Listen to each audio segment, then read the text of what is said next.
But perhaps the most famous and best known UFO case in the world, it goes back again to 1947, just following in the wake of Kenneth Arnold, and it's the UFO crash at Roswell in New Mexico. For decades, the Roswell incident has remained one of the greatest mysteries in history, inspiring endless investigations into the possibility of a UFO discovery. But despite years of searching for answers, the truth has remained hidden. Now, as the last known Roswell witness finally breaks their silence and shares what they say was found inside the object, a new question emerges. Could this change everything we thought we knew? Join us in this video as we uncover this mystery. What they saw was not from this world. There were two bodies that were laying on the ground outside of this craft, and that there was one, what he called little person. The Roswell tape that changed everything. In July 1947, something came down from the sky and crashed into the desert outside Roswell, New Mexico. At first, the U.S. Army announced that it had recovered nothing more than a weather balloon. Soon afterward, that explanation changed. Then, without warning, the discussion stopped completely. Official statements disappeared, questions went unanswered, and the incident slowly became one of the greatest mysteries in modern history. For decades, the people who claimed they had witnessed what really happened remained silent. Then, little by little, some of them began telling their stories. In 1974, a man named Harold Everett Mack, who said he had served as a logistics technician at Roswell Army Airfield, sat down with a private researcher and shared what he claimed was a first-hand account of the recovery operation. Speaking calmly and with remarkable detail, Harold described what the recovery team supposedly found after they finally managed to open the strange object. According to his account, they did not discover twisted wreckage, damaged equipment, or ordinary military cargo. Instead, he claimed they found something that appeared to be alive. The recording of that interview remained unknown for nearly 3 decades before finally surfacing in 2003. That is where this story truly begins, because the tape itself is almost as mysterious as the extraordinary account it contains. It was discovered inside a storage unit in Flagstaff, Arizona.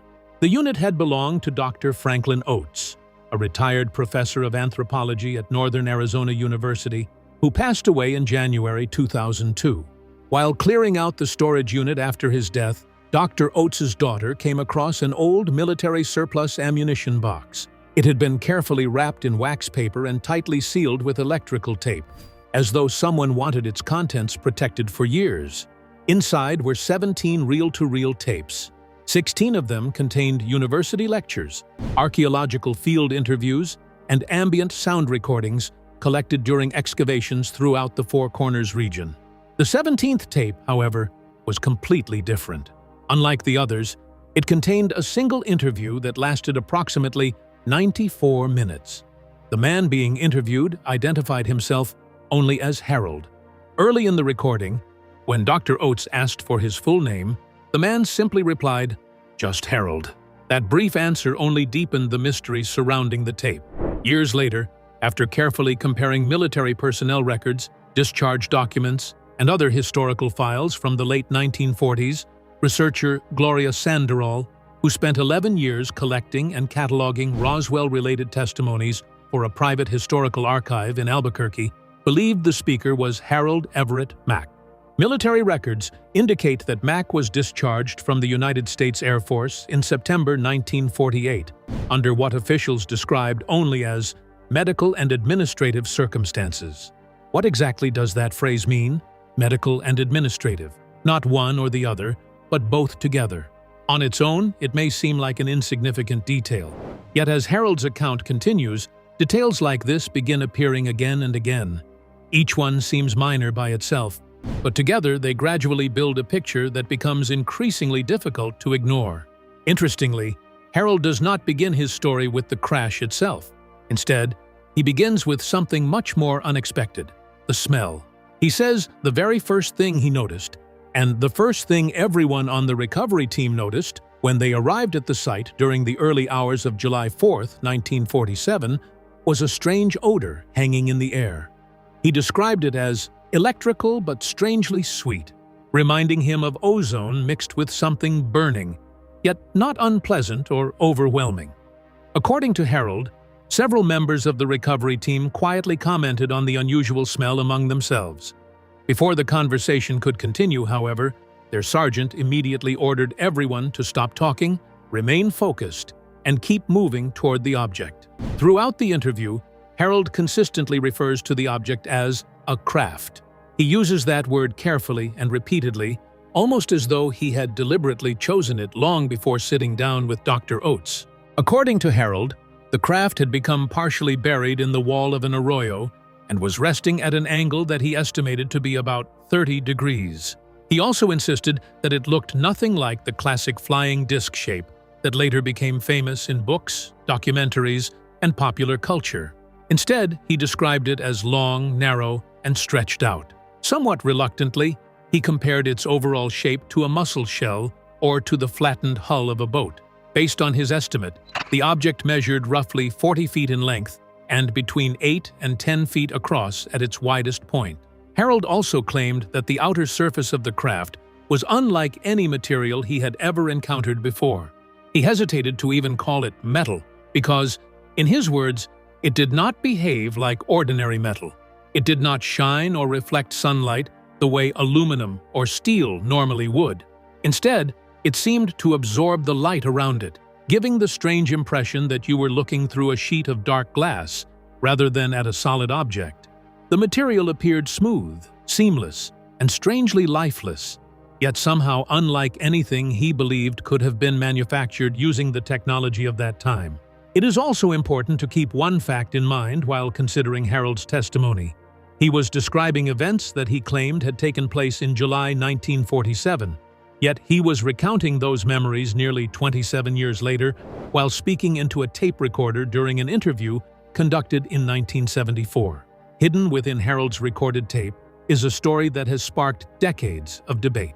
Now, let's take a closer look at what he really saw at Roswell and explore the truth behind his shocking claims. The strange discovery inside the Roswell craft. Something inside the craft was, according to Harold's own words, still working. He repeats that word 3 separate times during the recording, almost as if he wants to make sure the importance of it is understood. Working. According to Harold, the commanding officer at the crash site made the decision to stop and wait, rather than continue forcing the craft open. He says this choice was made after 2 members of the recovery team, although Harold never identifies who they were, reported experiencing a strange pressure behind their eyes whenever they moved within approximately 6 feet of the opening. Harold claims that one of those men soon developed a sudden nosebleed. However, he says he personally felt nothing unusual. With the same dry sense of humor that appears several times throughout the recording, Harold explains that he considered himself either protected by God's mercy or simply fortunate, depending on how someone chooses to interpret what happened next. Harold says that when the opening in the craft had expanded to approximately 22 inches, he was very specific about that measurement, explaining that he compared it with the length of his own forearm. At that point, the commanding officer ordered 2 members of the team to use handheld electric flashlights to illuminate the inside of the object. Harold says he was standing about 15 feet away on the left side of the craft, positioned in a way that allowed him to see directly inside. And what he saw there was something he claimed he had never seen before. According to Harold, the interior of the craft appeared arranged. That was the exact word he used. Not damaged, not chaotic, not filled with random pieces of machinery. Arranged. He described the inside as carefully structured, with smooth curved surfaces extending along the interior walls. He compared those shapes to the inside of a human ear. In the center of the craft was an area that sat lower than everything around it, resembling a shallow bowl or a lowered platform. Inside that central area was something Harold described as a strange, translucent substance. He said it looked similar to smoked glass, but unlike glass, it appeared soft and almost liquid-like. It was not something he could easily explain using normal materials or objects he had seen before. And within that strange material, Harold said he saw 2 shapes. Not instruments, not containers, not pieces of equipment. He described them as forms that looked almost like bodies. but they were not lying down in a normal position. Instead, Harold said both figures were curled up in exactly the same way, almost as if they were sleeping peacefully inside the strange, transparent material. I want to stop here because this is the point where many people listening to a story like this would naturally begin questioning everything. I had the same reaction. This is usually the moment where an account like this starts to feel less like a witness statement and more like a story created from imagination. That reaction is understandable, but there is something interesting about Harold's description. He does not describe the things inside the craft with the details most people would expect. He does not mention large black eyes. He does not talk about gray skin. He does not describe unusual faces or the familiar images that have become connected with alien stories throughout popular culture. Instead, he uses a much simpler description. He says, "They were forms curled up like sleeping beings." Then he adds something that changes the entire moment. He says, "One of them moved." Not both, only one. Harold explains that the movement was extremely small. It was not a sudden action or a dramatic reaction. He describes it as a slight shift, similar to the way a person might move while deeply asleep after being disturbed by something nearby. The two men holding the flashlights immediately stepped backward. The commanding officer then ordered everyone to remain quiet, although Harold says no one had actually been speaking at the time. Then something even stranger happened. Harold says the glass-like material surrounding the two figures began to change.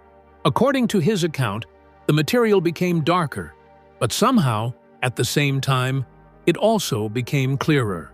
He admits that the description sounds impossible and that it does not fully make sense, but he insists that this was exactly what he witnessed.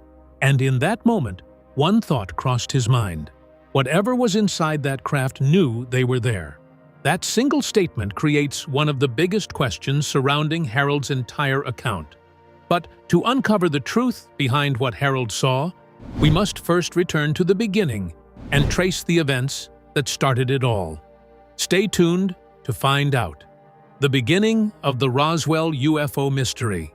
The Roswell UFO mystery began on June 24, 1947, when a pilot named Kenneth Arnold was flying over the Cascade Mountains in Washington State, USA. At the time, Arnold was assisting in the search for a missing military aircraft that had reportedly crashed in the area. During his flight, Arnold noticed something unusual in the sky. He claimed to have seen 9 strange crescent-shaped objects flying together in formation. The objects were moving at an altitude of around 3 kilometers, or approximately 10,000 feet, and Arnold estimated that they were traveling at an astonishing speed of nearly 1,900 kilometers per hour. At that time, such a speed seemed impossible for any known aircraft. When Arnold later described the strange movement of the objects, he compared their motion to something skipping across water, saying they moved like a saucer would if you skipped it over water. The story quickly attracted media attention. Newspapers around the country reported Arnold's experience, and it was during this coverage that the phrase "flying saucer" was introduced to the public. A new mystery had suddenly captured the imagination of millions of people. Although Arnold's sighting was not the first report of what we now call a UFO, or unidentified flying object, it was the first one to gain worldwide attention. The story spread rapidly through newspapers and radio broadcasts, creating curiosity and excitement among the public. Soon, more witnesses began coming forward with their own unusual encounters. Their reports suggested that strange objects had been seen in the skies for years, but were often ignored, dismissed, or never officially reported. As more and more sightings appeared, the summer of 1947 became known as the Summer of the Saucers. Media coverage continued to grow, and public interest reached a level that was almost impossible to ignore. People everywhere were asking the same questions. What were these objects? Where were they coming from? And could there finally be an explanation for the mysterious sightings? Then, as the growing mystery reached its peak, an event in Roswell, New Mexico, appeared to provide the answer everyone had been waiting for. On July 7, 1947, a local rancher named William Mack Brazel contacted the sheriff in Roswell after discovering strange debris scattered across his ranch. Roswell had actually found the unusual material several days earlier, but at first, he did not believe it was anything important. The pieces seemed strange, but he had no reason to think they were connected to anything unusual. However, after hearing the increasing reports about flying saucers appearing across the country, he began wondering if his discovery might be related. Thinking that something may have crashed during a recent storm, Roswell decided that the strange debris needed to be reported to the authorities. He brought some samples of the material to the sheriff, who then contacted the nearby military base. Soon afterward, Intelligence Officer Major Jesse Marcel traveled with Marcel to the location where the debris had been discovered. Together, they examined the area and recovered more pieces from the site. But after Harold's confession, one question continued to capture attention. Was this something authorities wanted to keep secret, or did the world eventually learn what he had witnessed? Keep watching to find out. The Roswell UFO cover-up. At Fort Worth Army Airfield, Major Jesse A. Marcel was later photographed holding pieces of debris recovered from Roswell, New Mexico, during what would become one of the most famous UFO incidents in history. The military base's public information officer, Walter Haut, then worked with a local journalist to release an official statement about the discovery. The announcement immediately captured attention because it appeared to confirm the existence of a mysterious flying object. The statement read, "The many rumors regarding the flying disc became a reality yesterday when the intelligence office of the 509th Bomb Group of the 8th Air Force, Roswell Army Airfield, was fortunate enough to gain possession of a disc through the cooperation of one of the local ranchers and the sheriff's office of Chavez County. The flying object landed on a ranch near Roswell sometime last week. Not having phone facilities, the rancher stored the disc until such time as he was able to contact the sheriff's office, who in turn notified Major Jesse A. Marcel of the 509th Bomb Group Intelligence Office. Action was immediately taken, and the disc was picked up at the rancher's home. It was inspected at the Roswell Army Airfield and subsequently loaned by Major Marcel to higher headquarters. The announcement created worldwide attention almost immediately. However, the headline that became the most famous came from the local Roswell Daily Record, which published the shocking statement, "RAAF captures flying saucer on ranch in Roswell region." The newspaper's front page quickly became one of the most recognizable images connected to the Roswell incident, and for a brief moment, it appeared that the mystery of flying saucers had finally been solved. But then, something unexpected happened. Within just 24 hours, the U.S. military completely changed its explanation of what had happened at Roswell. Officials announced that a mistake had been made and that the object was not a flying saucer at all. Instead, they claimed the recovered material came from a crashed weather balloon. The Roswell Daily Record published a follow-up story with the headline, "General Ramey Empties Roswell Saucer." The report referred to General Roger Ramey, the commander of the 8th Air Force, whose headquarters at Fort Worth had received the debris for further examination.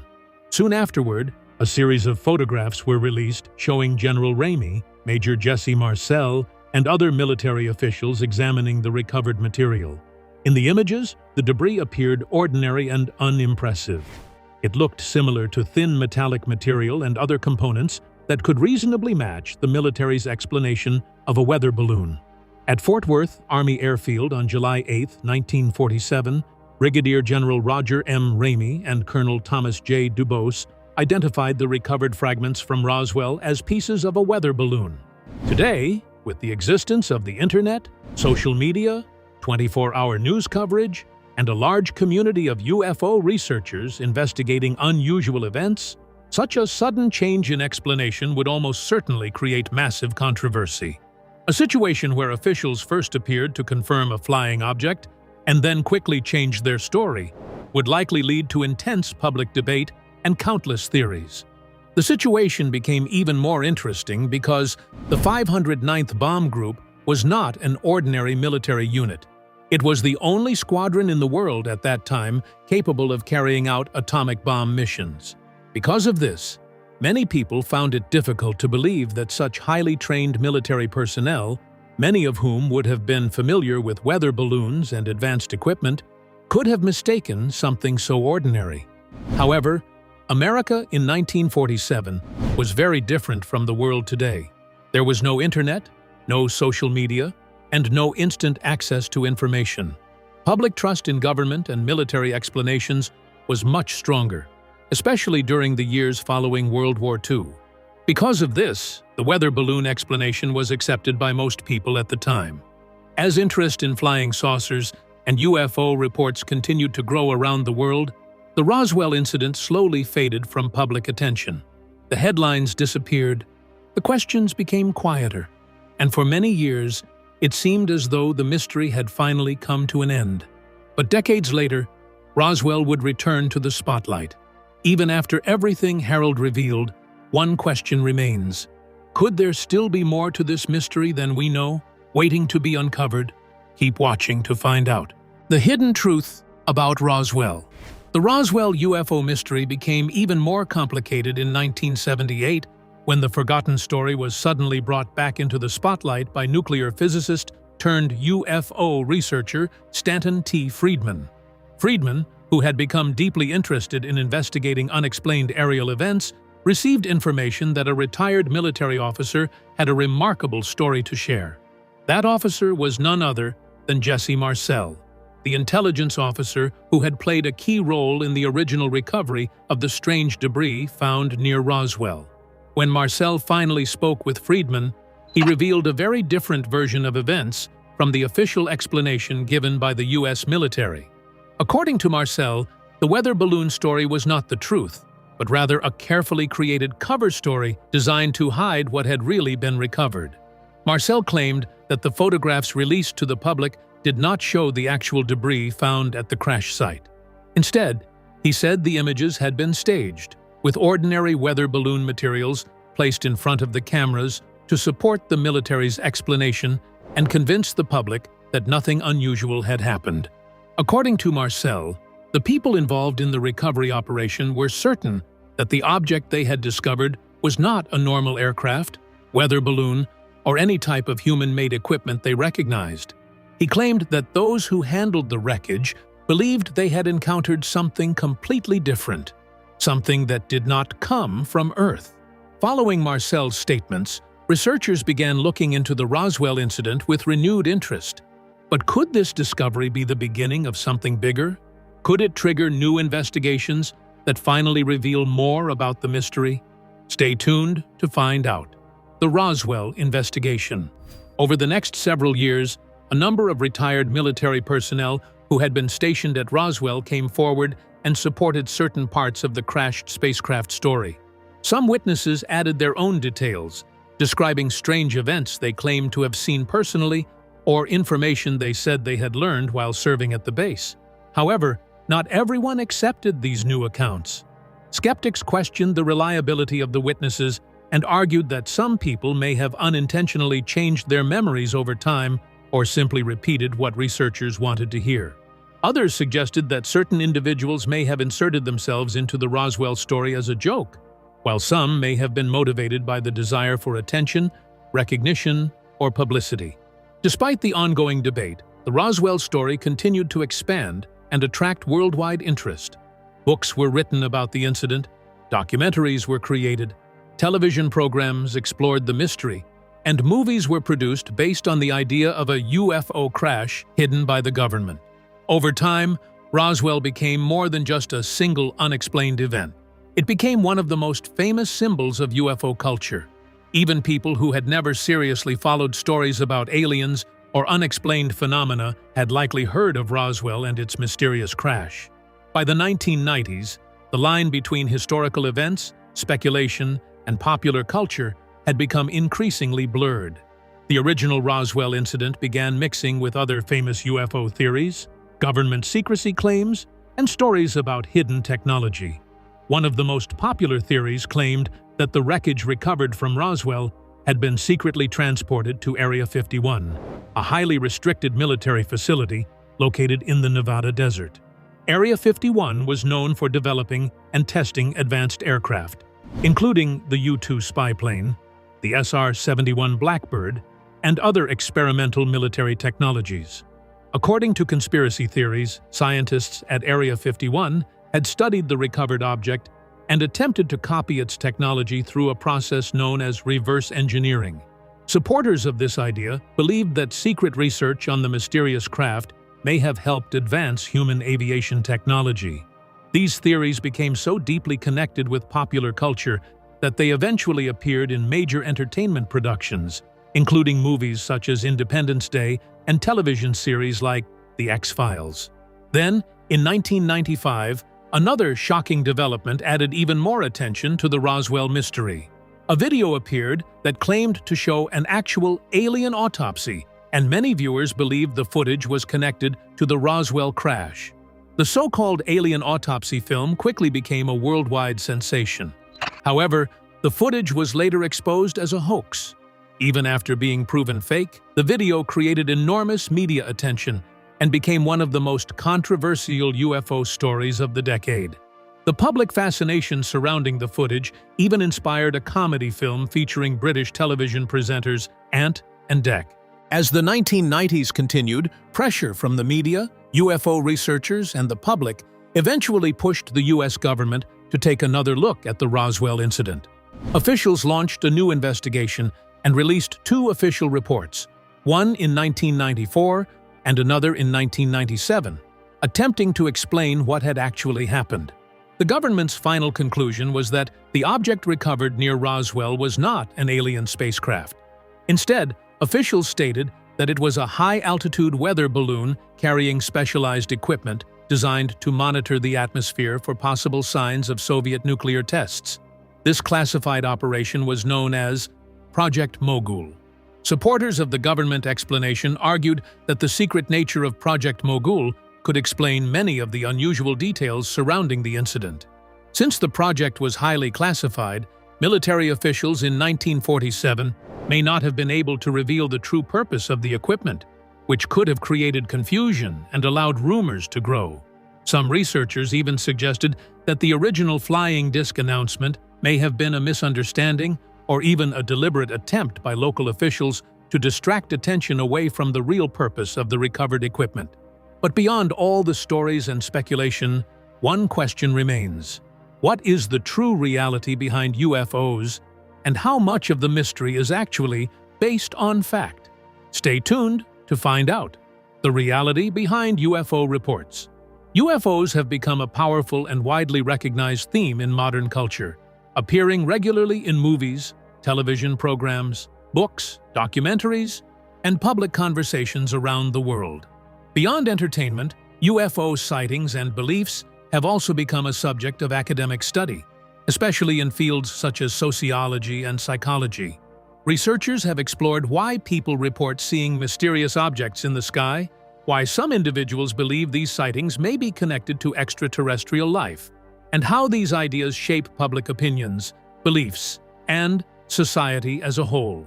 Critics of UFO research argue that most of the evidence presented in support of UFO sightings is based mainly on personal experiences, eyewitness testimonies, and individual accounts rather than strong scientific evidence. They believe that many reported sightings can be explained through ordinary events, natural phenomena, or familiar objects that were misunderstood or viewed under unusual conditions. According to skeptics, objects such as aircraft, weather balloons, satellites, or astronomical events are often mistaken for something far more mysterious. However, supporters of UFO research disagree with this view. They argue that the scientific community does not have access to every piece of available information, especially reports and observations that may not receive attention from the media or official investigations. They believe that more careful and detailed research is necessary before completely dismissing the possibility that some UFO cases may represent something unusual. Scientific investigations have shown that the majority of UFO reports can be explained as misidentified objects or natural events. The most common explanations include airplanes, balloons such as sky lanterns, satellites moving across the night sky, and astronomical objects such as meteors, bright stars, and planets. Researchers have also found that a small percentage of UFO reports are intentional hoaxes, created by individuals who want to trick others or gain attention. After careful investigation and analysis, fewer than 10% of reported UFO sightings remain unexplained. Even in these cases, the term unidentified does not automatically mean the object was extraterrestrial. It simply means that researchers have not been able to determine exactly what was observed due to limited information, unclear evidence, or other challenges involved in investigating eyewitness reports. According to Stephen Novella, supporters of the extraterrestrial hypothesis, ETH, the belief that some UFO sightings may be evidence of spacecraft from another world, argue that these unexplained cases could represent visits from intelligent beings beyond Earth. They believe that some sightings contain details that cannot be easily explained using current human knowledge and technology. Could these revelations be the end of the world? Share your thoughts in the comment section below. Thank you for staying with us as we looked into the revelation by Harold. Could these mysteries be true? Don't forget to like and subscribe. Click the next video on your screen to explore more stories. See you there.